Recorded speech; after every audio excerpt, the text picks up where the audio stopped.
Magandang araw po sa inyong lahat. Bago po tayo magsimula, huwag niyo po sanang kalimutan na mag-subscribe, mag-like, at mag-iwan po ng komento sa ibaba.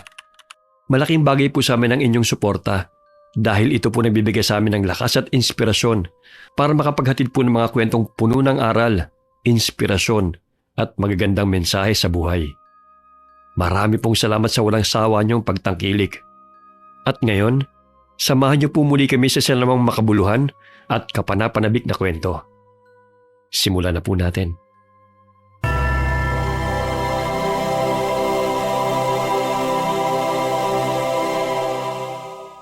Ay nako, Janice. Simpleng pagpiprito lang ng isda. Hindi mo pa magawa ng tama. Ilang beses ko nang sinabi sa'yo na painitin mo muna ang mantika bago mo ilagay ang isda sa kawali, hindi ba? Kaya nagkakandalasog-lasog tuloy ang laman at balat ng isda eh. Pinainit ko naman po, Lola. Pero hindi ko talaga maluto ng tama. Eh paano mo nga maluluto ng maayos yan kung panay tingin at dut-dut mo sa cellphone? Kanina pa kita napapansin na hindi ka mapakali dyan. Eh sino ba ang tinetext mo ha? Wala ho, Lola. Anong wala? Eh parang lumuwa na yung mga mata mo sa katitingin sa cellphone mo kapag naririnig mong tumutunog. Akin na muna to. Kunin mo na lang kapag natapos na ang gawain na ipinag-uutos ko sa'yo. Mananaghalian na tayo pero pinagkainan natin kaninang umaga. Nakatambak pa rin sa lababo. Akin na yan, La! Ay, Hinihintay ko lang naman ng text si Agnes eh. Kasi may gagawin po kaming project mamaya. eh palagi mo na lang dinadahilan si Agnes. Pero bakit nung nakaraang araw? Tinatanong ko siya sa'yo kung magkasama kayong bumili ng sinasabi mong project. Eh hindi naman daw kayo magkasama. At magkaibang grupo naman daw kayo. Nakalimutan niya siguro sa dami ng pumunta sa bookstore eh. Akin na po yung cellphone ko. Ay nako, hindi, ayoko. Tapusin mo na yung pinagagawa ko sa'yo, ha? Kaya wala ka natututunan kasi puro ka na lang cellphone. Palibhasa, umaasa ka na lang sa pinadadala ng nanay mo kada buwan. Alalahanin mo, Janice, hindi nagpapalang nanay mo ng pera sa ibang bansa para lang ipanlakwatsa mo.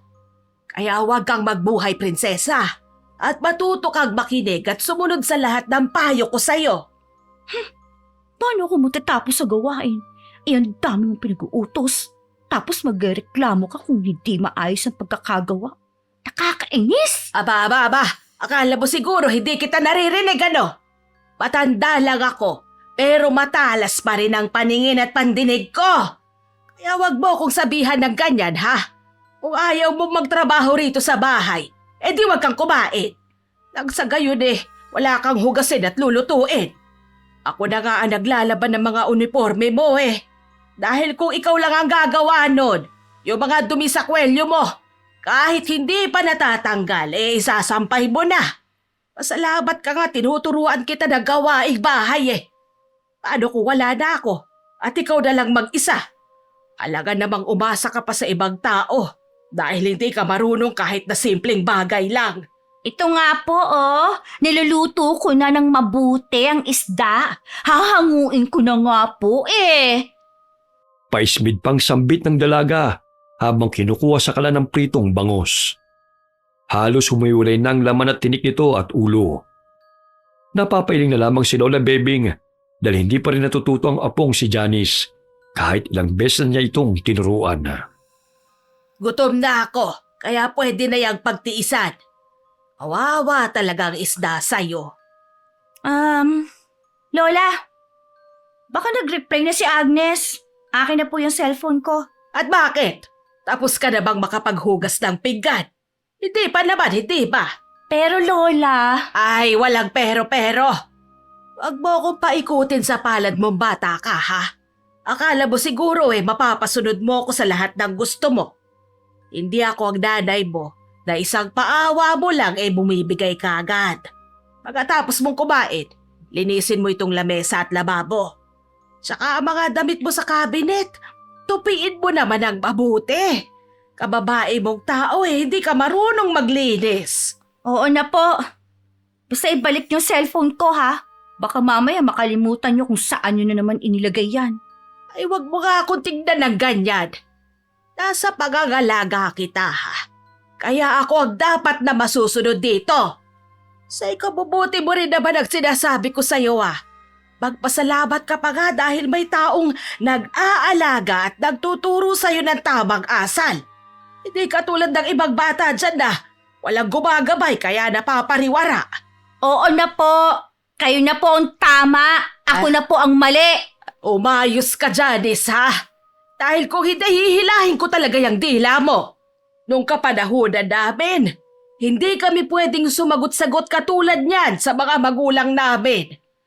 Kundi matinding parusang mararanasan mo. Iba noon, no? Iba naman ngayon. Palagi na lang nang kinukumparang buhay dati. Napaka-boring naman. Matapos kumain, padabog na hinugasin ni Johnny sa mga plato. Bigla siyang napangiwi ng kurtinsa ni Lola Bebing nang biglang sumulpot sa kanyang likuran. Yan ba ang tamang pagtatrabaho, ha? Pasalamat ka nga't may hinuhugasan ka pang plato eh. Dahil ang ibig sabihin nun, kumakain ka. Sige, pasagin mo na lang ang lahat ng yan. Tignan ko lang kung hindi ka magreklamo kapag wala ka nang gagamitin. Nadulas lang naman po sa kamay ko eh. Anong nadulas? Nakita ko binagsak mo ang pinggan. Sa susunod kung ayaw mong maghugas ng pinggan, sa dahon ka kumain, ha? O di kaya sa plastic? Tumahimik na lamang si Janice at pinagpatuloy ang gawain. Bawat kilos niya ay bantay sarado ni Lola Bebing upang hindi siya muling makaalis ng bahay. Naging mahigpit si Lola sa kanya simula nang umalis siya ng bahay nang hindi nagpapaalam upang makipagkita sa kanyang mga kaibigan. Halos sabunutan siya ni Lola nang umuwi ng amoy alak. 8 taong gulang pa lamang ay naiwan na ang dalagita sa pangangalaga ni Lola Bebing dahil napagdesisyonan ng kanyang ina na magtrabaho sa ibang bansa matapos mamatay ang kanyang ama. Naging mahigpit si Lola kay Janice dahil na mainis ito sa matanda. Ayaw nang lumalabas ako ng bahay nang hindi nagpapaalam. Pero ayaw naman niyang payagan kapag nagpapaalam ako. Sino itong Sadi? Kanina pa tumatawag to, ha? Akala ko ba Agnes ang katext mo kanina? Isang kaklase po namin niya, Lola. Akin na po kasi yung cellphone ko. Kakausapin ko lang po siya. Ikaw, Janice, ha? Kapag nalaman kong may kalokohan kang ginagawa, malilintikan ka talaga sa aking bata ka. Wala naman po kasi, Lola. Kaklase ko lang po kasi yan. Aba, siguraduhin mo lang. Dahil ayokong balang araw. Ako ang sisisihin ng nanay mo na pinabayaan lang kita. Pigil ang pagmamaktol ng dalagita ng nilapitan ni Lola Bebing. Mabilis niyang kinuha ang cellphone sa kamay ng matanda at pangising kinausap ang nasa linya ng telepono. Pinabayaan na lamang ni Lola ang apo dahil nadidinig naman niya ang usapan ng mga ito. Ilang sandali nagpaalam si Janice na lalabas ng bahay dahil magkikita sila sa plaza ng mga kaklase dahil may gagawin silang video para sa performance nila sa isang subject. Basta 6:00 dapat nandito ka na sa bahay, ha? Hindi maganda sa babae na ginagabi sa pag-uwi. Lola, hindi na po ako bata. 18 na po ako. Tsaka gagabihin talaga kami dahil marami po kaming gagawin eh. Kailangan pa po naming i-edit yun. Alam nga naman pong hindi ko sila tulungan. O siya, 7:00 dapat nandito ka na sa bahay. Opo, Lola. Thank you po. Dali-daling nagbihis ang dalagita at agad na lumabas ng bahay. Tatawagin pa sana siya ni Lola Bebing dahil hindi nito nagustuhan ang pananamit ng apo sapagkat nakasuot ito ng blouse na nakalabas ang pusod at nakapalda ng above the knee. Ay nako, mga kabataan talaga ngayon. Kahit pagsabihan mo, pinalalabas lang sa kabilang tenga. Hindi na talaga sila marunong makinig sa mga matatanda. Pagdating ng plaza, naroon ang ibang kaklase ni Janice. Naroon din ang nobyo niyang si Sunny. Sinalubong siya nito at hinalikan sa pisngi. Habang ang mga klase ng dalagi abala sa paggawa ng video, siya naman ay abala sa pagkipagharutan sa kanyang nobyo. 5:30 pa lamang inatapos na ang kanilang project at agad na silang naghiwalay ng mga kaklase. Babe, tagal na nating hindi nakapamasyal. Manood tayo ng sine ngayon. Maaga pa naman eh. Ay nako, mamaya pagalitan na naman ako ni Lola kapag late akong umuwi. Dito na lang tayo oh. Ang dami makakakita sa atin dito. Hindi kita mayakap dito. Loko ka talaga. Samahan mo na lang ako sa mall. May bibilin ako eh. Mall na naman? Pwede ba ibang lugar naman? Napaka-boring naman dun eh. Sa bar na lang kaya ng pinsan ko. Kaka-open lang niya nung last week. Tara, dun muna tayo tumambay. Basta before 7 p.m. uuwi na tayo ha. Sure, may 1 hour pa naman tayo eh. 2 taon nang may relasyon sina Janice at ang schoolmate nitong si Sunny. Itinago nito kay Lola Bebing dahil alam nitong hindi papayag ang lola niya na magkaroon siya ng nobyo na hindi pa nakakatapos sa pag-aaral sa kolehiyo. Sumama si Janice sa nobyo at doon nagsimula na naman silang mag-inuman. Dahil sa impluwensya ni Sunny, natutong uminom ng alak ang dalagita at mag-vape. Hit-hit buga na animoy tambutso ang bunganga. Ay, parang ayoko na umuwi sa bahay. Parang kulungan kasi rin eh. Bakit kasi nagtitiis ka pa sa lola mong yan? Eh kung sabihin mo kaya sa mama mo na magrenta ka na lang ng apartment, parang sinasakal ka na ng matandang yun eh. Lahat na lang ng pupuntahan at gagawin mo inaalam niya. Tapos inuorasan ka pa. Sinabi mo pa? Eh, ilang beses na ako nagsabi kay mama na gusto kong umalis sa bahay. Kaya lang ayaw niya akong payagan. Di na raw niya ako padadalhan ng pera kapag umalis ako dun. Ay, kaya kailangan ko magtiis hanggang sa makapagtapos ako sa pag-aaral. Hali ka nga rito. Alam mo bang miss na kita? I miss you too. Doon sila pumesto kung saan walang taong dumaraan na. Kaya't malaya silang naglalambingan na. Siniil ng halik ni Sunny ang nobya at kung saan-saan umaabot ang kamay nito. Tama na nga. Ano ba? Mamaya may makakita pa sa atin eh. Oh my gosh. 6:40 na. Kailangan ko makauwi ng 7:00. Kasi kung hindi, patay ako kay Lola. Pira naman oh. Kung kailan nag-uumpisa palang uminit ang katawan ko eh. Nag-uumpisa. Kanina ka pa kaya nang gigigil sa akin dyan. Sa susunod na araw naman. Makikita pa naman tayo eh. Sinabihan ko na si Agnes na kung sakaling tanungin siya ni Lola, sabihin lang niya na magkasama kami. Kapalit ng pera. Eh wala naman yung magagawa kundi ang sumunod sa gusto ko, no? Sige na nga. Ihahatid na kita. Sakay ng motorsiklo. Hinatid ni Sunny ang nobya sa bahay nito. 7:00 nakarating si Janice. Pagbukas niya ng gate, ay tumambad si Lola Bebing sa kanyang harapan na. Ilang sandali humarurot ang motorsiklo at hindi yun nakatakas sa paningin ni Lola. Sinabi mo sa akin kanina na may proyekto kayong gagawin at gagabihin kayo, hindi ba? Opo, Lola. At sinabi mo rin na magkasama kayo ni Agnes. Opo. Magkasama naman kami sa plaza. Alam kong nagsisinungaling ka na naman, Janice. Nakasabay ko sila ng nanay niya sa palengke kanina eh. Alam kong maaga kayong natapos. Saan ka ba pumupunta ha? At sino yung naghatid sa'yo? Kababae mong tao kung kani-kanino ka sumasama. Hindi ako preso, ha? Ha? Para ikulong niyo sa bahay na to, Lola? Dalaga na po ako at hindi na ako bata. Hindi porkit 18 anyos ka na, malaya ka nang gawin ang gusto mo. Paano kung may mangyaring masama sa'yo, ha? Anong gagawin mo? Kilala ko ang mga taong sasamahan ko. At hindi sila masamang katulad ng iniisip ninyo. Masyado kang praning eh. Bastos kang bata ka, ha? Sino ang nagbigay ng pahintulot sa'yo na sagutin ako ng pabalag? Sumusobra na po kasi kayo eh. Nakakasakal na yung ginagawa ninyo sa akin. Lahat na lang bawal.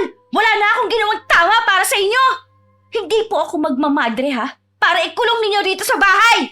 At higit sa lahat, wala kayong karapatang kontrolin ang buhay ko! Nanlaki ang mga mata ni Lola. Hindi niya na napigilan ang sarili, kaya't nasampal niya ang apong si Janice. Buong buhay niya'y inialay niya sa kanyang anak at apo. Ngunit hindi man lamang siya nito magawang respetuhin. Patakbong tinungo ni Janice ang kanyang silid. Alam ni Lola na nakainom mga apo dahil amoy alak ito. Napakasuwail mong bata. Hindi ka marunong magpahalaga sa taong tunay na nag-aalala sa'yo. Kinabukasan, hindi pinapansin ni Janice si Lola Bebing. Kinuha niyang inimpake niyang mga gamit sapagkat plano niyang umalis ng bahay. Oh, saan ka na naman pupunta? Aalis na ho ako sa impyernong bahay na to! Hindi ko na kayang pangmamaltrato ninyo sa akin! Pangmamaltrato? Kailan ba kita tinrato ng ganyan? Tinuturuan lang naman kita sa mga gawain na dapat sana'y alam mo na sa edad mong yan. Akala mo siguro hindi ko alam na nobyo mo ang naghatid sa'yo rito kagabi, ano? Natuto ka na ng mga bagay na yan, pero ang tamang paghuhugas ng plato at pagsaing ay hindi. Hala, bumalik ka sa kwarto mo! Ayoko! Aalis na ako rito! Dahil hindi ko na matiis ang ugali ninyo! Akala mo ba ang mga bagay na sinasabi ko sa'yo ay para mapariwara ka? Yun ay para sa ikabubuti mo, Janice. Walang maidudulot na kabutihan ang pagsasama mo sa barkada at lalaki. Lalong-lalo na ang pakikipagrelasyon sa murang edad. Bitiwan niyo nga ako! Hindi niyo na ako madadala sa mga pangaral ninyo, ha? Dahil buo na ang desisyon ko umalis dito. Nagsabi na rin ako kay Mama. At sa ayaw man niyo o sa gusto, ayoko na talaga sa bahay na to!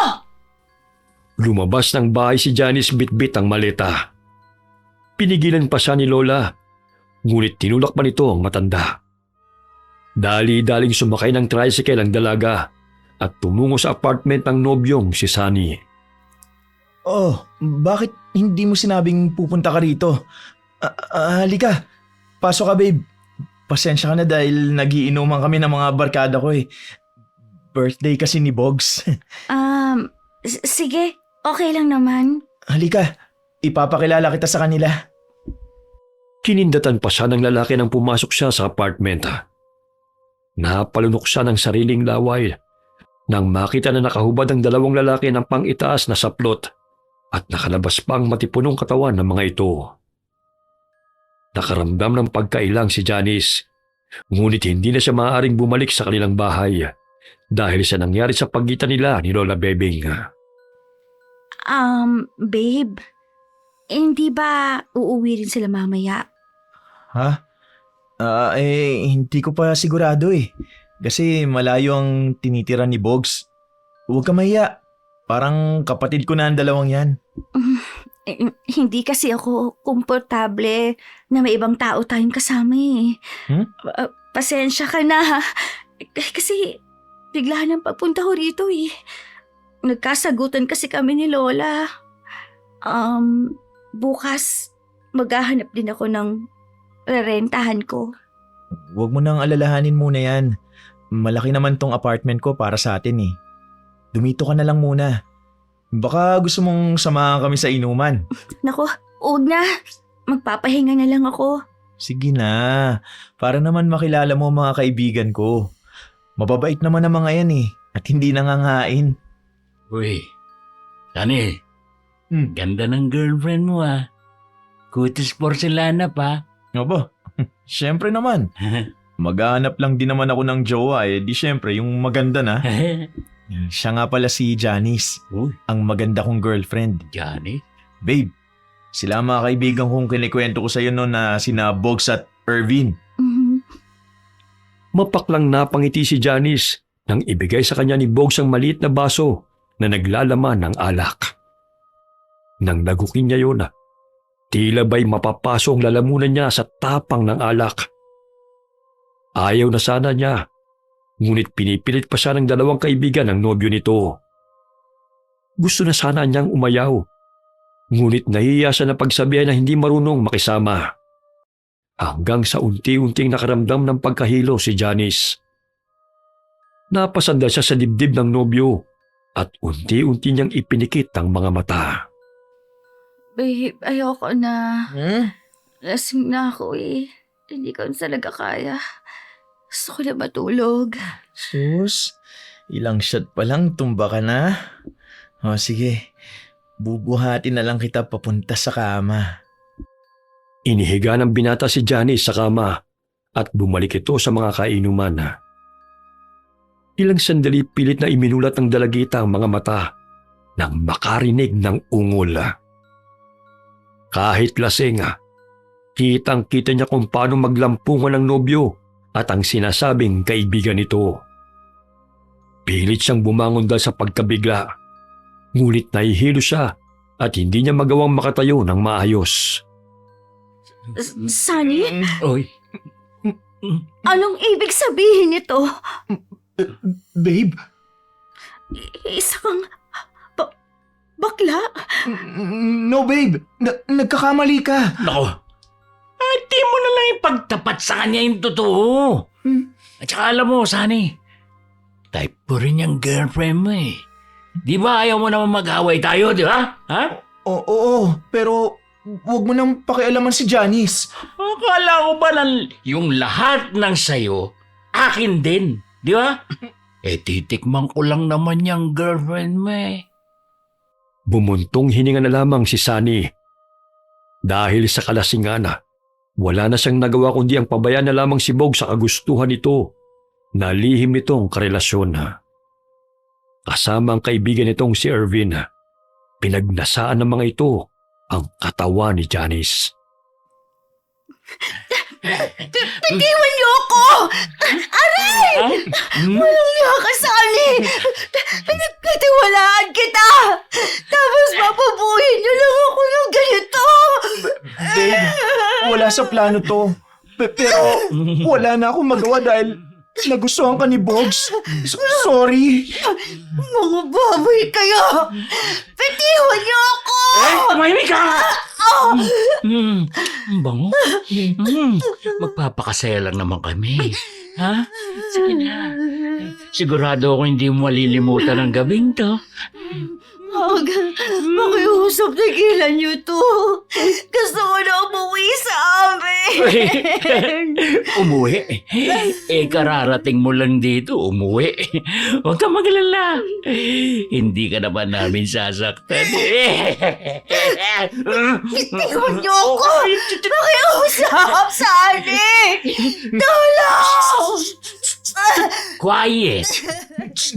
Huwag ka kasing maingay. Birthday gift mo na lang to sa akin. Sige no. Ayaw ka sa akin. Ayaw ko nga. Ayaw ka! Matapos na magpakasaya ang mga kalalakihan, ay nakatulog ang mga ito dahil sa kalasingan. Matagal nang inilihim ni Sunny kay Janice na isa itong bisexual. Kahit masakit ang katawan, pilit na bumangon si Janice at pumunta sa mesa. Binuhos niya sa kanyang mukha ang tubig na may yelo nang sa ganun ay mahimasmasan siya. Nanginginig ang kanyang mga paa na lumabas ng apartment.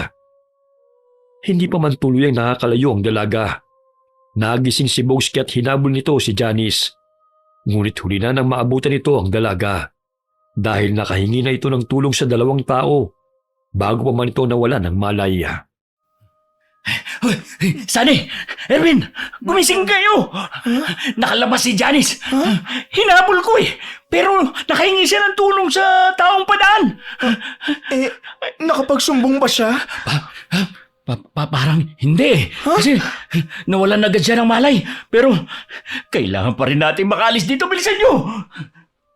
Agad na nag-impake ang binata at pasimpleng lumabas sila ng apartment upang tumakas. Isang linggo pa lamang siyang nakakalipat doon at wala pang nakakakilala sa kanya. Dinala na mag-asawa si Johnny sa ospital. Nang maimulat nito ang mga mata, naroon na sa kanyang tabi si Lola Bebing. dahil nagkataon na pumunta sa pulisya si Lola Bebing upang humingi ng tulong na hanapin ang kanyang apo. Nagkataon din ang gabing yun. Ipinagbigay alam ng mag-asawa sa pulisya na may natagpuan silang dalaga.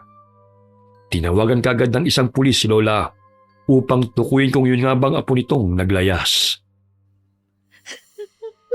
Lola! Apo, kumusta na ang pakiramdam mo? Gusto mo bang kumain? May binili akong kanin at tinola rito. Lola, ang sakit po ng katawan ko.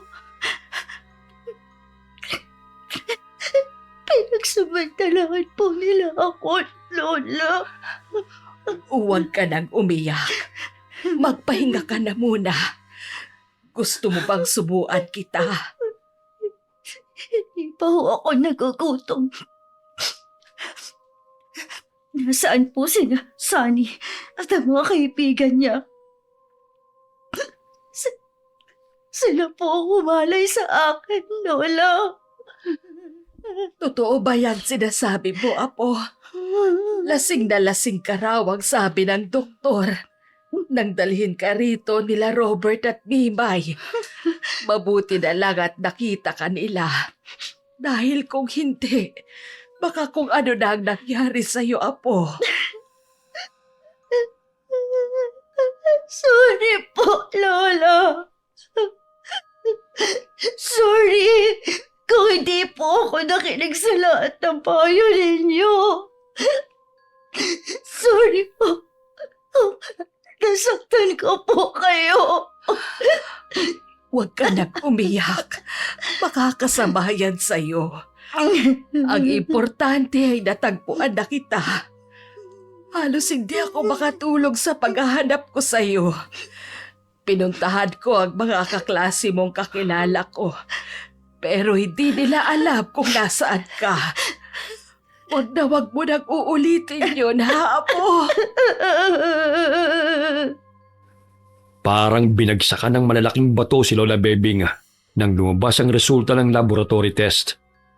Sinabi ng doktor na hindi lamang iisang lalaki ang humalay sa kanyang apo, kundi 3. Nanginginig ang buong katawan ni Lola habang nagsasalita ang doktor at hindi niya na napigilan humagulgol ng iyak. Mga walang iya sila. Kailangan nilang makulong sa ginawa nilang ito sa aking apo. Matapos ang 1 linggo, nakalabas din ng ospital si Janice. Madalas na itong tulala at tahimik. Palagi nitong napapanaginipan ng mga mukha ng mga lalaking nakangisi habang pinagnanasaan ang kanyang katawan. Nakatanaw na lamang siya sa kawalan habang pumapatak ang mga luha. Hindi pa rin nagpapakita sa kanya ang nobyong si Sunny. Hindi sukat akalain ni Janice na ang lalaking minahal at pinagkatiwalaan niya ay siya ring sumira sa kanyang pagkatao. Hindi pa rin natatagpuan ng mga kapulisan sina Sunny at mga kaibigan nito. Tanging ang mga bote ng alak at sigaryong naiwan sa apartment nito. Sumama noon si Lola Bebing sa mga kapulisan nang pumunta roon ang mga ito. Nakakuha siya ng mga bagay roon na pagmamay-ari ng mga salarin. Apo, gusto mo bang tulungan ako sa pagluluto? Para naman malibang ka. Huwag ka nang umiyak. Mugtong-mugto na yung mata mo, oh. Lola, pinagsisisihan ko po ang hindi ko pagsunod at pakikinig sa mga payo ninyo. Sorry po, Lola. Dahil inaway ko po kayo noon. Ang taong akala ko na nagpapasaya sa akin. Siya pa pala yung sisira sa buhay ko. Apo, alam mo na bang mahal na mahal kita, hindi ba? Hindi ako galit sa'yo. Hindi pa huli ang lahat upang magbagong buhay. Kung hindi ka pa handang pumasok sa eskwelahan, hindi kita pipilitin. Ngunit sinasabi ko sa'yo, huwag na huwag kang hihinto sa pag-aaral dahil lamang sa mga masasamang nangyari sa iyong buhay. Hanggat may buhay, may pag-asa. nadapa ka man ngayon, sigurado kung makakabangon ka pa rin kaagad. Mahigpit na niyakap ni Johnny si Lola Bebing. Pinahid ni Lola ang mga luha na patuloy na umahago sa pisngi ng kanyang apo. Mula noon, malaki na ang pinagbago sa ugali ni Janice. Dahil sa pakikinig niya kay Lola Bebing, ay unti-unti siyang natuto sa gawaing bahay at sa pagluluto. Naging desende na rin siya sa kanyang pananamit. Hindi na rin lumalabas ng bahay ang dalaga na hindi niya kasama si Lola. Naging bukang bibig siya sa kanilang lugar dahil sa insidenteng nangyari sa kanya. Lumipas ang ilang buwan, ngunit wala pa ring balita sina Lola sa mga salarin mula sa mga kapulisan. Kaya't siya na mismo nagsagawa ng paraan upang parusahan ang mga taong lumapastangan sa pagkababae ng kanyang apo. Tuwing araw ng Martes at Biyernes, ay isinasalang sa apoy ni Lola Bebing ang mga bagay na nakuha niya na gamit ng mga salarina. Umuusal siya ng mga kataga. Kasabay niyo na isinisilid niya yun sa garapon at binubusan ng pinakuluang mantika. Samantala, halos umalingaw-ngaw ang malakas na sigaw ni Bogs nang makaramdam ng hapdi sa kanyang hita. Ah! Aray! Aray! Oh! Aw! Ang sakit! Oh, ano nangyari sa'yo? Tignan mo! Bigla namulat, sobrang sakit ng balat ko eh. Parang nasunog! Oh, bakit? Anong ginawa mo? Ay, ginamit ko lang naman tong Kojic soap eh. Parang nasunog yung pisngi ko. Pero matagal ko na itong ginagamit ha? Baka na-irritate lang yung balat mo. Aray! Nasobra ng paggamit mo niyan. Palitan mo na nga yung sabon mo. Aray, ang hapdi ng pisngi ko. Tingnan mo, parang namula na naman. Naku, oo nga. Ipa-check up mo na kaya yan sa doktor. Sige. Bago ka pa magka-infection. Masama po ko. Hindi ko kayang pumunta ng klinik mag-isa. Sobrang hapdi ng balat ko. Sakay ng taxi, patuloy ang pag-ungol ni Bogs dahil sa sakit. Kaya't napatingin ang driver sa kanya. Habang tumatagal, kumakalat ang pamumula sa kanyang katawan at mas lalong nanunot ang sakit sa kanyang mga kalamnan. Kaya't nang masagi ni Sunny ang kanyang braso, halos maihito sa sobrang kirot. Aray, ano ba? Sorry, hindi ko sinasadya. Mag-iingat ka naman kasi. Alam mo na bang ang sakit na ng katawan ko eh. Hindi ko nga sinasadya eh. Tatanga-tanga ka kasi. Pagbaba ng taxi, nahihirapan ng maihakbang ni Bogs ang kanyang mga binti. Sa tuwing ginagalaw nito ang katawan, ay tila napupunit ang kanyang balat.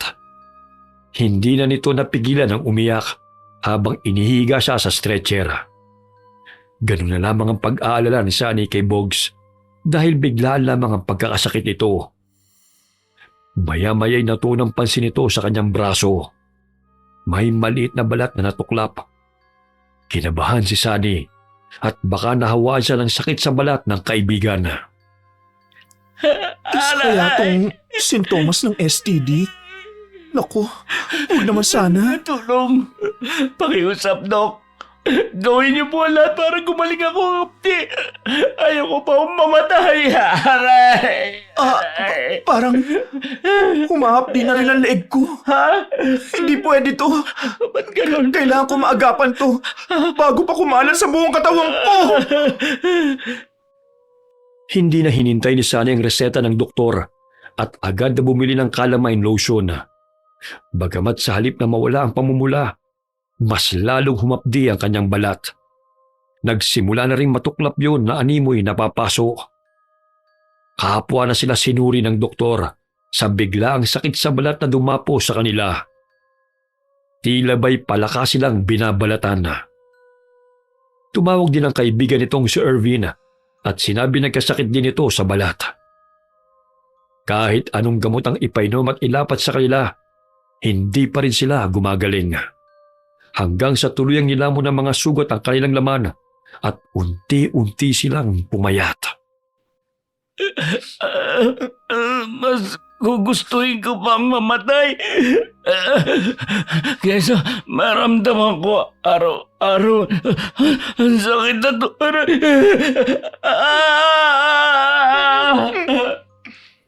Hindi na makapagsalita si Sadi dahil sa malaking pinsala nito sa bibig at lalamunan. Makalipas ang ilang linggo, ay sunod-sunod na nawala ng buhay ang tatlong lalaki. Sapat na ang ilang buwan na pagpapahirap ko sa inyo. Hindi kayo maaaring bigyan ng pangalawang pagkakataon na mabuhay dahil mas masahol pa kayo kesa sa hayop. Iningatan ko ang aking anak at apo upang hindi nila maranasan ang bangungot na naranasan ko noon. Ngunit dahil sa mga halang na kaluluwa na katulad nyo, wala pa ring ligtas ang mga kababaihan. Lola, ano pong ginagawa niyo? Magpiprito po ba kayo? Ako na po riyan, Lola. Marunong na po ako eh. Pinapainit ko lang tong mantika, apo. Sandali lang at kukunin ko na ang isda sa ref. Sige po, ako na po ang bahala rito sa kusina. Pinahid ni Lola ang kanyang mga luha bago kinuha ang lulutuing isda.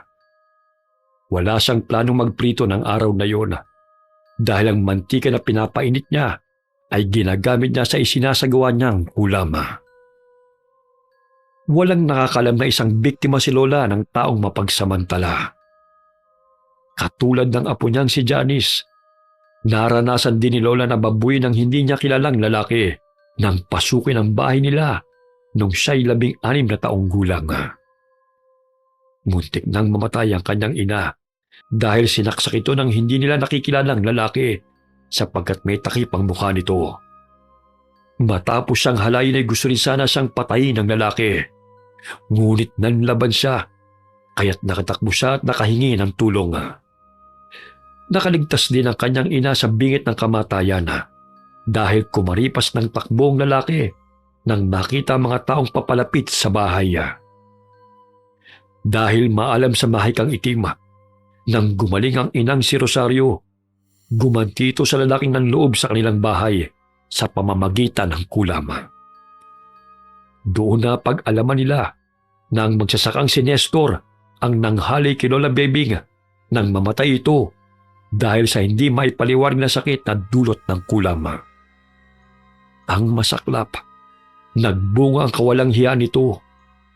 Upang makaiwas sa mapanghusgang mga tao, nagpakalayo-layo sina Lola Bebing hanggang sa maisilang niya ang kanyang anak na siyang nanay ng apo nitong si Janice.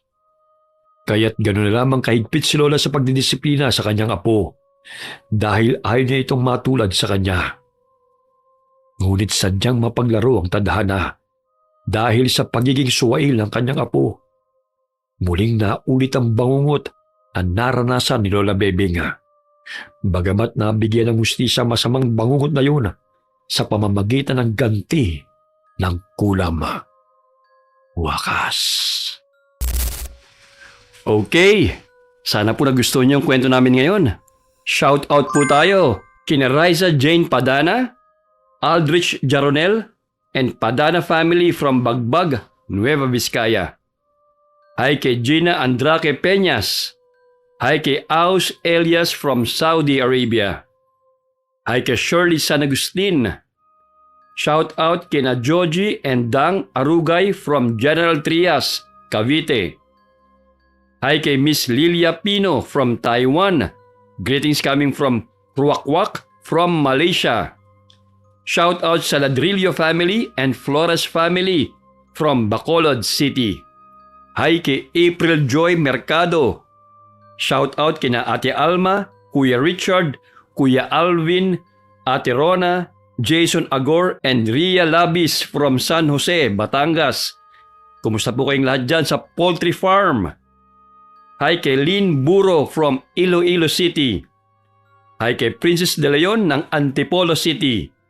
Shout out kina Marijoy Bernardino Quizon, Igan Villaflor, Brenda and Brandon from Jaén, Nueva Ecija. Hi kay Elizabeth Dunca from Texas, USA. Happy 3rd anniversary sa inyo, Ralph and Blith. Hi kay Rosette Ersando. Shout out kina Maria Leonora Soyoso, Micah Soyoso, and Christopher Soyoso ng Olongapo City. Hi kay Senon Kayabyab ng San Isidro, San Marcelino, Zambales. Shout out kina Nika, Inday, Darling, Paula, Sheila, Eileen at kay Mary Joyce Almero. Alright, kung nagustuhan niyo po ang kwento namin ngayon, sana po huwag niyong kalimutan na mag-subscribe, mag-like at mag-comment na rin po. Huwag niyo rin po sana kalimutan na suportahan ang bagong channel ni Miss Gwen, ang Gwen Stories. Ganoon din po ang Kuya Louie Horror Stories and Miss Winnie Horror Stories na special guest po namin ngayon. Malaking tulong po ang suporta niyo para magpatuloy po ang aming mga channels. Muli po, marami pong salamat sa inyong lahat and God bless all of you. Ilang beses ko lang sinabi sa'yo na painitin mo muna ang mantika bago mo ilagay ang isda sa kalawi. Sorry. sorry naman. Alalahanin mo, Janice, ha? Hindi nagpapala. Paano ako makakatapos? Mali. Papalang nanay mo para ng pera at ibang banat upang pagkakas. Oo nga, para tama, malito. Sa susunod na araw na naman, ha? Magkita pa na... Okay po. Para may naman. Sorry po. Sino ang nagbigay ng pahintulot sa'yo? Nung kapanahunan namin, hindi kami pwedeng sumagot-sagot katulad yan sa mga magulang namin. Ay, sorry. Nadulas lang naman po ang kamay ko. Anong madulas? Sorry po, sa kamay. Ikaw, Janice, ha? Kapag nalaman kong may kabalas,